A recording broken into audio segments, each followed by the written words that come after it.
Hello, Robin.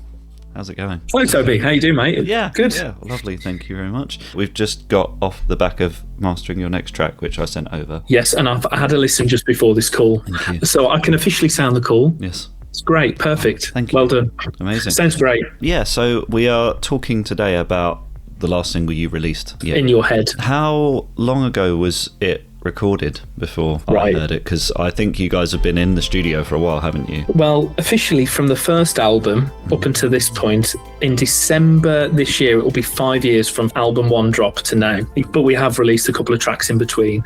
I would say the bunch of tracks that we're working on for album two, which this was the first, has been circulating for about 2 to 3 years in different versions, very much early demos, either from Beck or myself, just kind of firing over little ideas to each other to a point where we are now. So how many different iterations do you think that song has been through? Way too many. We changed the process for the recording of this single, which then kind of moulded the album, which was first album, myself and Beck were very much locked in a room, writing together. The writing process has always been us in this room bouncing off each other, and she's the vocals and very much keys. And then the rest of it from a production piece has always been me working around that, structuring the song, playing all the other parts. But this time round, we kind of made the decision that we wanted to get some live musicians in and make it feel a bit more human, as much as you can with an electronic sound. So this time last year, we started that process of getting people in, and they had the demos. We had a whole summer of recording, and then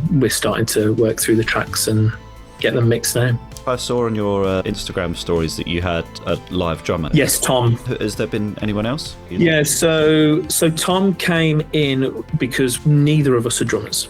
So we've always programmed stuff in, and it's always been very much following the beat, very synthwave, but lacking that human feel. So we knew Tom through a friend. Is he who played with you when we toured together a few years ago? No, that was a lad called Ant. Ant is brilliant, but unfortunately he's probably the busiest man I've ever met in my life. As most drummers are. With Tom, he won us over because he bought more than just drums. He's quite an accomplished guitarist. He's pretty good on the bass. He's kind of got a really good ear. He's almost been like a guest producer. So he's brought an outsider's perspective in. And then we had a guitarist and bass player, Ed. So he's kind of what I would say is Mr. Calm, collected in the studio. Probably the most proficient session musician we've worked with. He just nails what he needs to do. And then the final one was, however, Beck is brilliant at keys and synths. We got a guy called Phil in, who is a very different style, and it just brought a different element to the songs that maybe we wouldn't have got there if we didn't have that outsider coming in. So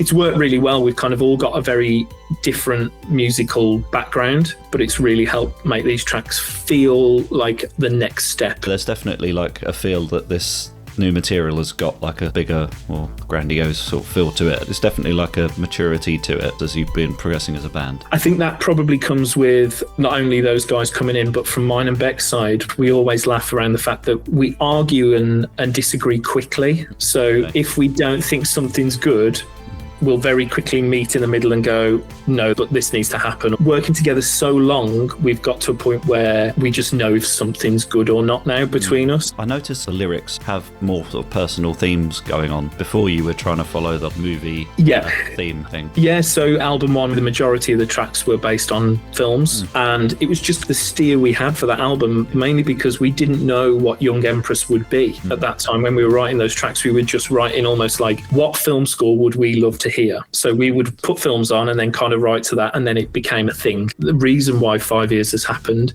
is because we've had quite a bit of personal stuff go on in our lives, so it definitely has steered the lyrical content. It feels like catharsis though. Very much so. Yeah, from Beck's side, this album I think is going to be that one that she just gets a lot off her chest. They say like great art comes from pain, so to speak. Yeah, very much so. There has been moments where you can see she's had to pull into some stuff that maybe she's not wanted to, but the tracks have benefited from it. And this one particularly, I think the choruses have got, I would say, a very Young Empress hook of a single line, let the music do the talking, but the verses very much tell that story. So Robin, how's it been mixing these records? I think, again, that's probably why it's taken its time, because I made a conscious decision for this album to mix it myself. We've always used external people and they've always done a brilliant job, but it's always been something that I've wanted to explore. Never really had the confidence in my own mixing ability, but I actually wanted to take on that challenge for this one. So it's been a really steep learning curve. To be absolutely fair to you, you've done an incredible job. That's super kind. I think you've come along well. I mean, about a year or two ago, like, you were sending me some demos and stuff. Even the progression between those, I've been really impressed. Thanks, Matt. I mean, hats off to you as well. There's a few people who I've sent this through to get sort of a real honest piece of feedback. We've known each other, gigged together, worked together in a way that I feel like you've got the sort of ear that I know would give me very honest feedback and very constructive. I've got a couple of other people who, in a very similar way, I kind of very much trust their ear. Having those people that will not pull their punches, so to speak. And different genres as well. So one of the guys that I send a lot of stuff to is kind of more from a traditional metal background. He listens out to guitar tones because he's an insane guitar player, and he listens to the drums because usually from a metal perspective, drums are very tight, very clean. Yeah, I think we both do come from more of a rocky background as well, but you know, having gone through the synthwave scene with you, I kind of understand where you're coming from. Yeah, absolutely. It's with the synthwave stuff, because it's like making sure there's room to hear everything. That's been the hardest thing for me, is just making sure that I don't lose something that's actually a really good hook within that mix. And with the electronic stuff as well, you can generate like funny frequencies that occur outside of natural acoustic instruments, so you can get like weird stuff going on with that. Especially with synths and guitars that are similar sort of frequencies. When you can isolate a guitar, it sounds great. You put a synth next to it, and like you said, they just merge to one, or one overpowers the other. And your arrangements can be quite like interweaving and complex, and fitting guitars around that. Especially if you're doing the synthwave overdriven, heavily reverbed chorus effect guitar, that kind of sits very similar to, you know, your lead synths. It's been really nice sending mixes back and forth, and by the time it comes to me for the mastering, the tracks have pretty much been there, and it's been a lot of fun just augmenting them as opposed to throw the kitchen sink at it. It's a two-way street. I completely trust you with the mastering process to know what I want from the song, and the reason why I don't really have to give you War and Peace when I hand the song over is because we've had this back and forth throughout. Before you've had it, you've already mastered it in your head because you kind of know what's coming. What have you found the most challenging with our stuff? I have a bit of a process in mind when I work on your material. I've got a little bit of hardware stuff in the studio here. I run through that, which I don't always actually do with like rock and metal, because a lot of stuff's been cooked, so to speak, already. Yeah. But with synthwave, I do tend to lean on some of my analog gear because it breathes a bit of life back into the tracks, especially like synths and like electronic kick drums. You want a little bit of that organic sound because it just gives it a bit more of a push and pull. So I tend to do that, beef up the low end a bit. There haven't been any huge challenges. I think it's just knowing when it's done and not pushing it too hard, because there's the temptation there in mastering to push stuff louder and louder, but at a certain point you're just smashing the life out of things. A lot of your tracks have got that cool fall to the floor thing, but with a groove going on. The spaces in between almost. I want to help that kind of translate. When I'm listening to the track in my room and I'm like nodding my head and having a good time listening to it, that's when it's done, basically. So I don't have any analog gear, everything's digital, but I have lent into a lot of analog plugins to give that same sort of feel that things are breathing. I think this is the thing I've learned about the most with this process, is that having things that are going to give it a real push and a real hit and sit in the mix nicely without either overpowering or being ducked away. I've really enjoyed that process. I will say a bit of caveat with that. There's like a lot of arrogance with people owning fancy bits of kit, and I could 100% do the job without them. It's more just that stuff's been in my rack for years and I know exactly what it's going to do. And that's it. Exactly. And I was the same with guitar pedals, that everything had to be true bypass. You had to dial in everything. And then I got to a point where I just realised when we do the stuff live, it's just easier to hone it all in digitally. I'm not saying that it doesn't sound better analog. It does the job that I need it to do. And unless you're an absolute purist, you're not going to go. 100%. In your head, especially, the guitars kind of came at the end. We were so focused on the structure of the song, and whenever I've mixed previously, it's always like, let's get some drums, guitars down and the vocals. That's the backbone, and then we'll layer everything around it. Whereas actually, when we were doing this, it started with Becca, with her doing that little bass intro with her vocal. That was the demo, and I was like, so much room here to play. Let's not just instantly drown it out. Let's give it room. It was one of the things I think that hit me when you first sent me the early versions, that it's sparser but it takes a certain level of confidence in your song to do that. Yeah, it's terrifying. There's reverb on there, but quite a tight, dry vocal at the beginning. So everything felt intimate. But then when it all kicks in, it kind of opens up. So was there anything else in the arrangement that you added to kind of help that dynamic lift? The one that always makes me laugh is I go back to NSYNC in the 90s or early 2000s, and we added some orchestral hits in the choruses. They are very much hidden in the track, but without them, you lose that kind of impact piece. We were experimenting on album 1, and I remember Beck saying to me, "Oh, why don't we have an NSYNC big orchestral?" And at the time she said that, I was like, no way, not happening. Sunglasses Kid showed him doing this, and I went, okay, he's done it, I can do it. And then the other piece was, again, a bit of an accident. Going into the choruses, there's a snare roll. I was like, it would be really cool to have an effect on that snare roll to make it feel a bit more digital. I just put a MIDI layer on and side-chained it to the first instrument that I could find, and what it was, Beck's vocal. So then it kind of made this weird, like, chopped-up vocal, Church's style, like, da-da-da-da-da-da. Yeah. It was just a happy accident, but it sounded really good. Have you been using any new synths or anything? Because I do remember you were mainly just using, like, stock Logic stuff, which at the time I was quite jealous of because I could not get any of it to sound good.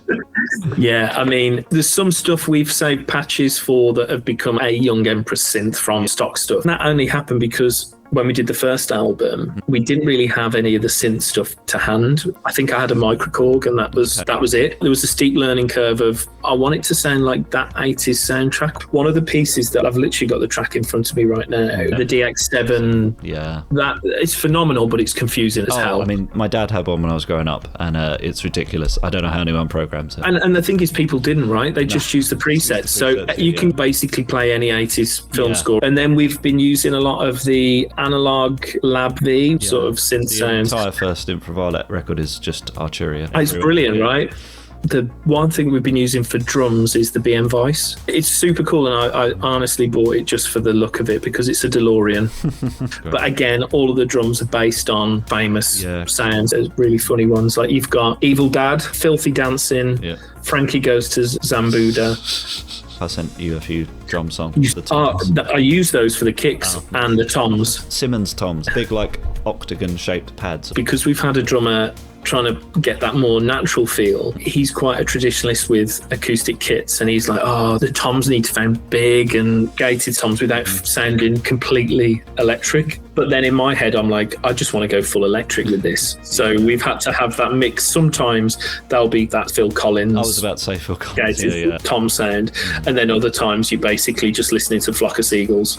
It's cool to be able to switch depending on what the song needs, basically, isn't it? And the guitars, we've been using the Rockman plugin for the clean stuff. It was everywhere. I went down a rabbit hole, just deep diving into Def Leppard, and then I've realised it's just one plugin. It's like a natural compressor and overdrive, and then it's got a chorus and delay in there, and it was just used on everything. I think the guy from Boston invented it. Okay. In the clean tone, it's beautiful.